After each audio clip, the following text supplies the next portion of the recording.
नमस्कार, बहुत बहुत स्वागत है आपका हिंदी की इस प्रैक्टिस सीरीज़ में। आज के इस प्रैक्टिस सीरीज़ में हम रस से संबंधित कुछ महत्वपूर्ण प्रश्नों को देखेंगे। चलिए देखते हैं पहला प्रश्न।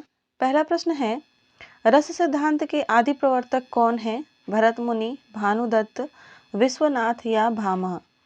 रस सिद्धांत के आदि प्रवर्तक कौन हैं? सही उत्तर है भरत मुनि। अगला प्रश्न देखते हैं। भरत मुनि ने अपने नाट्य शास्त्र में रस सिद्धांत को प्रतिपादित किया था। अगला प्रश्न है, आचार्य भरत ने कितने रसों का उल्लेख किया है? 7, 8, 9, 10। आचार्य भरत मुनि ने कितने रसों का उल्लेख किया है? और सही उत्तर हो जाएगा 8। बढ़ते हैं अगले प्रश्न की तरफ। ये सभी प्रश्न बहुत ही महत्वपूर्ण हैं। प्रश्न है, काव्य शास्त्र में हास्य के कितने भेद माने गए हैं? ये तो बहुत ही इंपॉर्टेंट है, इसको नोट कर लीजिएगा आप लोग। काव्य शास्त्र में हास्य के कितने भेद माने गए हैं? 6, 7, 4 और 2। कितने भेद माने गए हैं? सही उत्तर हो जाएगा इसका 6 भेद माने गए हैं हास्य के, जिसमें होता है, पहला होता है स्मित, दूसरा होता है हसित, तीसरा विहसित, चौथा होता है उपहसित, पांचवा होता है अपहसित और छठा होता है अतिहसित। तो इस तरह से हास्य के 6 भेद माने गए हैं। केशवदास जो है वो 4 ही भेद मानते हैं। अगला प्रश्न देखते हैं। प्रश्न है, काव्य शास्त्र के अनुसार रसों की सही संख्या क्या है? 8, 9, 10, 11। काव्य शास्त्र के अनुसार रसों की संख्या कितनी है? और सही उत्तर हो जाएगा 9 रस हैं काव्य शास्त्र में।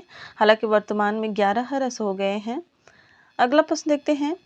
प्रश्न है, संचारी भावों की संख्या कितनी है? 27 है, 29 है, 31 है या 33 है? संचारी भावों की संख्या कितनी है?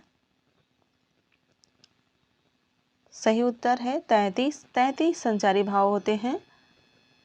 अगला प्रश्न, भक्ति रस की स्थापना किसने की थी? ये भी बहुत ही महत्वपूर्ण प्रश्न है, इसको भी आप लोग नोट कर लीजिएगा। भरत मुनि ने, विश्वनाथ ने, रूप गोस्वामी ने या मम्मट ने? भक्ति रस की स्थापना किसने की थी? सही उत्तर है इसका रूप गोस्वामी ने। अगला प्रश्न देखते हैं। प्रश्न संख्या 7 है, सात्विक अनुभव कितने होते हैं? 2, 4, 6 या 8? सात्विक अनुभव कितने होते हैं? सही उत्तर है इसका 8 प्रकार के सात्विक अनुभव होते हैं, जिसमें होता है, पहला होता है स्तंभ, स्वेद, रोमांच, स्वरभंग, कंप होता है, वैवाण्य होता है, वैवाण्य यानी चेहरे का रंग उड़ जाना, अश्रु होता है और प्रलय होता है। प्रलय यानी शुद्ध बुद्ध खो देना, एकदम से दहाड़े मारकर जब रोते हैं तो वहां पर प्रलय सात्विक अनुभव होता है। अगला प्रश्न देखते हैं। प्रश्न है, निर्जन नटी नटी पुनि लजियावे, छिन रिसाई छिन सैन बुलावे, इस चौपाई में कौन सा रस है? संयोग श्रृंगार, वियोग श्रृंगार, करुण या अद्भुत? कौन सा रस है इसमें आपको बताना है। सही उत्तर है इसका संयोग श्रृंगार। इस पंक्ति में संयोग श्रृंगार है। अगला प्रश्न देखते हैं। अगला प्रश्न है, आचार्य भरत ने सर्वाधिक सुखात्मक रस किसे माना है? आचार्य भरत यानी भरत मुनि ने सर्वाधिक सुखात्मक रस किसे माना है? श्रृंगार रस को, हास्य रस को, वीर रस को या शांत रस को? सही उत्तर है इसका हास्य रस को इन्होंने सर्वाधिक सुखात्मक माना है।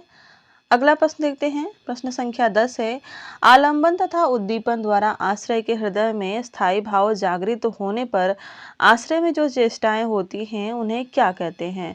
विभाव, अनुभाव, उद्दीपन या संचारी भाव?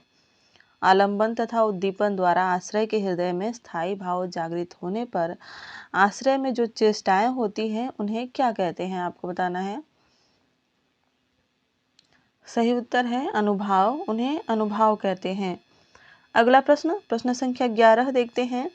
मज्जा मांस रुधिर पतनारे, सूनि मिचली कस होई निहारे, इस पंक्ति में कौन सा रस है? रौद्र, अद्भुत, विभत्स या भयानक? कौन सा रस है इसमें आपको बताना है। इस पंक्ति में विभत्स रस है, क्योंकि यहाँ पर घृणा का भाव दिखाई दे रहा है। सही उत्तर हो जाएगा सी ऑप्शन, विभत्स। अगला प्रश्न देखते हैं। प्रश्न संख्या 12, विभत्स रस का स्थायी भाव क्या होता है? निर्वेद, विस्मय, क्रोध या जुगुप्सा। विभत्स रस जो होता है उसका स्थायी भाव क्या होता है? अस्थाई भाव का अर्थ होता है जिस भाव को विरोधी या अवरोधी भाव आने में न तो छिपा सकते हैं और न ही दबा सकते हैं, और जो रस में बराबर स्थित रहता है तो उसे स्थाई भाव कहते हैं। यहाँ विभत्स रस का स्थाई भाव है जुगुप्सा। ठीक है, जुगुप्सा का दूसरा नाम घृणा भी होता है। अगला प्रश्न देखते हैं। प्रश्न संख्या 13 है, सर्वाधिक प्राचीन संप्रदाय कौन सा है? रीति संप्रदाय, रस संप्रदाय, वक्रोक्ति या अलंकार संप्रदाय? सर्वाधिक प्राचीन संप्रदाय कौन सा है? सही उत्तर है रस संप्रदाय, यह सबसे पुराना संप्रदाय है। अगला प्रश्न देखते हैं। प्रश्न संख्या 14 है, जग असार संकट पुनिनाना, विकल विरत चित साधु समाना। इस पंक्ति में कौन सा रस है? वात्सल्य रस, वीर रस, शांत रस या करुण रस? कौन सा रस है इस पंक्ति में आपको बताना है। सही उत्तर हो जाएगा इसका शांत रस, इसमें शांत रस है। अगला प्रश्न देखते हैं। प्रश्न संख्या 15 है, असूया क्या है? एक काव्य दोष, एक काव्य गुण, एक अलंकार या एक संचारी भाव? असूया क्या है आपको बताना है। सही उत्तर हो जाएगा एक संचारी भाव, यह एक संचारी भाव है। संचारी भाव की संख्या 33 होती है, इन्हें व्यभिचारी भाव भी कहा जाता है। इनके नाम मैं आप लोगों को बता देती हूँ। असूया, ग्लानि, शंका, मद, श्रम, आलस्य, दैन्य, चिंता, मोह, स्मृति, धृति, वृणा, चपलता, हर्ष, आवेग, जड़ता, गर्व, विषाद, औत्सुक्य, निद्रा, अपस्मार, स्वप्न, विबोध, अमर्ष, अविहिता होता है, उग्रता, मति, व्याधि, उन्माद होता है, मरण और वितर्क होता है। एक दो छूट गए होंगे तो मैं आप लोगों को लिखवा दूंगी इसको। अगला प्रश्न देखते हैं।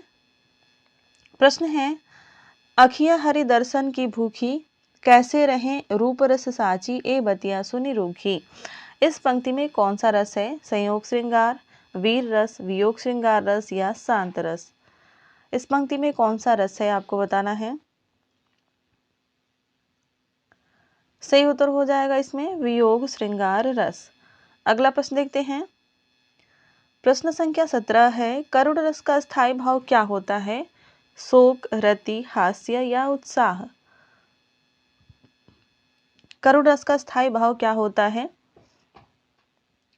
सही उत्तर हो जाएगा शोक। करुण रस का स्थायी भाव होता है शोक। जहाँ किसी प्रियजन का हमेशा के लिए बिछुड़ना पाया जाता है तो वहाँ पर करुण रस होता है और उसका स्थायी भाव होता है शोक। अगला प्रश्न, प्रश्न संख्या 18 है, शांत रस का स्थायी भाव क्या है? श्रृंगार, ग्लानि, निर्वेद या रति? शांत रस का स्थायी भाव क्या होता है? सही उत्तर है इसका निर्वेद। शांत रस का स्थायी भाव निर्वेद होता है। अगला प्रश्न देखते हैं। प्रश्न संख्या 19 है, स्थायी भाव की कुल संख्या कितनी है? 12, 13, 14 या 9? स्थायी भाव कुल कितने हैं? सही उत्तर है स्थायी भाव की संख्या 9 है, तो सही उत्तर हो जाएगा ऑप्शन नंबर डी 9। अगला प्रश्न देखते हैं। रस से संबंधित ये ऐसे प्रश्न हैं जो बार बार परीक्षाओं में पूछे जाते हैं। प्रश्न संख्या 20 है, विस्मय स्थायी भाव किस रस में होता है? हास्य, शांत, अद्भुत या वीर? विस्मय जो स्थायी भाव होता है वह किस रस में होता है? सही उत्तर हो जाएगा अद्भुत। अद्भुत रस का जो अस्थायी भाव है वह विस्मय है। विस्मय यानी आश्चर्य। अगला प्रश्न देखते हैं। प्रश्न संख्या 31 है, श्रृंगार रस का स्थायी भाव क्या है? शोक, उत्साह, रति या हास? शोक का स्थायी भाव क्या होता है?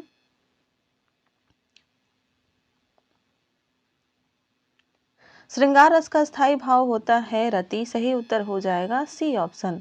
अगला प्रश्न, प्रश्न संख्या 22 है, वात्सल्य रस की सर्वप्रथम चर्चा किसने की थी?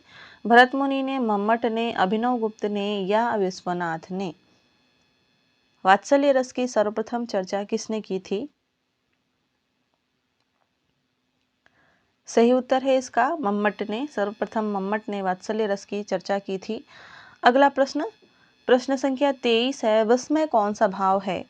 संचारी भाव है, स्थायी भाव है, विभाव है या अनुभाव है? विस्मय कौन सा भाव है?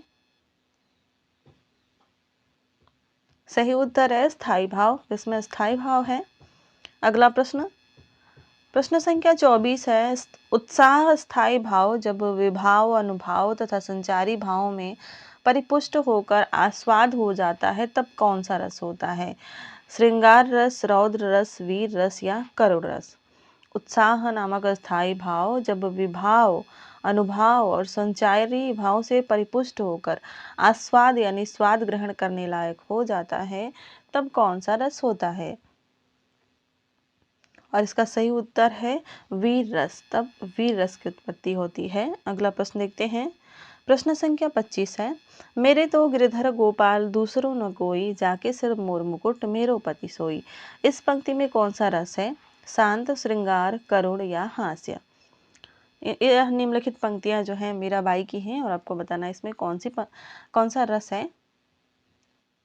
सही उत्तर है इसका श्रृंगार रस। इसमें श्रृंगार रस है। अगला प्रश्न देखते हैं।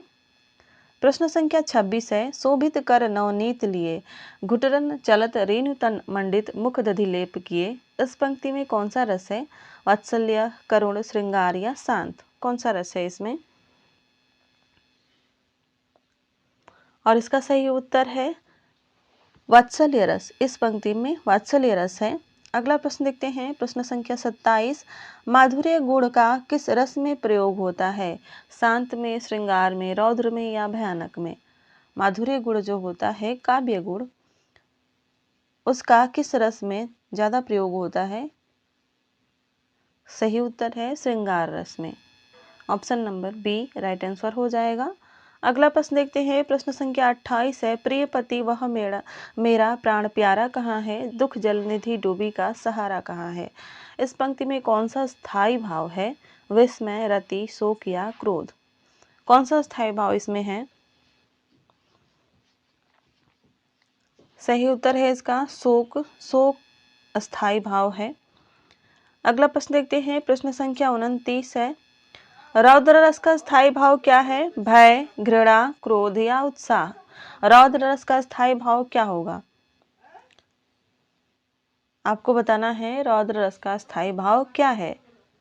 और सही उत्तर हो जाएगा इसका ऑप्शन नंबर सी क्रोध। रौद्र रस का स्थायी भाव होता है क्रोध। जहाँ किसी प्रियजन के अपमान से उत्पन्न होता है जो रस, उसे कहते हैं रौद्र रस। अगला प्रश्न देखते हैं। प्रश्न है, ऊधो मही व्रज विसरत नाही, हंस सुता की सुंदरी कमरी और द्रुमन की छाही। उपरोक्त पंक्ति में कौन सा रस है? श्रृंगार रस, हास्य रस, वीर या करुण रस? ऊधो मही व्रज विसरत नाही, हंस सुता की सुंदर कमरी और द्रुमन की छाही। सही उत्तर है इसमें श्रृंगार रस। इसमें श्रृंगार रस है। अगला प्रश्न देखते हैं। प्रश्न है, उस काल मारे क्रोध के तन कांपने उसका लगा, मानो हवा के जोर से सोता हुआ सागर जगा। इस पंक्ति में कौन सा रस है? वीर, रौद्र, अद्भुत या करुण? यह बार बार पूछा जाता है और बहुत ही इंपॉर्टेंट पंक्ति है। आपको बताना है इसमें कौन सा रस है। सही उत्तर हो जाएगा इसका रौद्र रस। इसमें रौद्र रस है। अगला प्रश्न देखते हैं। प्रश्न है, एक ओर अजगरही लखी, एक ओर मृगराय, विकल बटोही बीच ही परियो मूर्छा खाए। इस पंक्ति में कौन सा रस है? शांत, रौद्र, भयानक या अद्भुत? कौन सा रस होगा इसमें? यह भी पंक्ति बहुत ही इंपॉर्टेंट है और पिछली परीक्षाओं में पूछी जा चुकी है। पीछे के प्रश्नों को यानी पिछली परीक्षाओं में पूछे गए प्रश्नों को आपको बिल्कुल भी नहीं छोड़ना है अपनी तैयारी के दौरान। सही उत्तर हो जाएगा इसमें भयानक। भयानक रस है। एक यात्री है और वो कहीं पर जा रहा है तो सामने जो है एक अजगर आ जाता है और पीछे देखता है तो मृगराय यानी सिंह आ जाता है। तो बहुत ही ज़्यादा ये असमंजस की स्थिति हो जाती है और काफ़ी डर जाता है और बीच में ही वो क्या हो जाता है? मूर्छित हो जाता है। तो यहाँ पर हो जाएगा भयानक रस। अगला प्रश्न देखते हैं। प्रश्न संख्या 33 है, शोक विकल सब रोवही रानी, रूपशील बल तेज बखानी, करही विलाप अनेक प्रकारा, परही भूमितल बारही बारा। उपरोक्त पंक्ति में कौन सा रस है? बहुत ही इंपॉर्टेंट पंक्ति है यह और आपको बताना इसमें कौन सा रस है। शांत रस, वियोग श्रृंगार, करुण या वात्सल्य? कौन सा रस हो जाएगा इसमें? सही उत्तर है इसमें इसका वियोग श्रृंगार रस है इसमें। अगला प्रश्न देखते हैं। प्रश्न संख्या 34 है। वीर रस का स्थायी भाव क्या होता है? रति, उत्साह, हास्य या क्रोध? वीर रस का स्थायी भाव क्या होता है? सही उत्तर है इसका उत्साह। वीर रस का स्थायी भाव होता है उत्साह। अगला प्रश्न देखते हैं। प्रश्न संख्या 35 है और इस प्रैक्टिस सेशन का यह अंतिम प्रश्न है। आपको बताना है किस रस को रसराज कहा जाता है? हास्य, श्रृंगार, वीर और शांत? किस रस को रसराज कहा जाता है? सही उत्तर है श्रृंगार। श्रृंगार को रसराज कहा जाता है। हालांकि श्रृंगार ऐसे नहीं लिखा जाता है, टाइपिंग इसकी ऐसी ही होती है। श्रृंगार इस तरह से लिखा जाता है, शुद्ध है यह श्रृंगार। तो आज की क्लास में बस इतना ही। मिलते हैं अगली क्लास में। तब तक के लिए अपनी पढ़ाई खूब मन से कीजिए, मेहनत से कीजिए। धन्यवाद।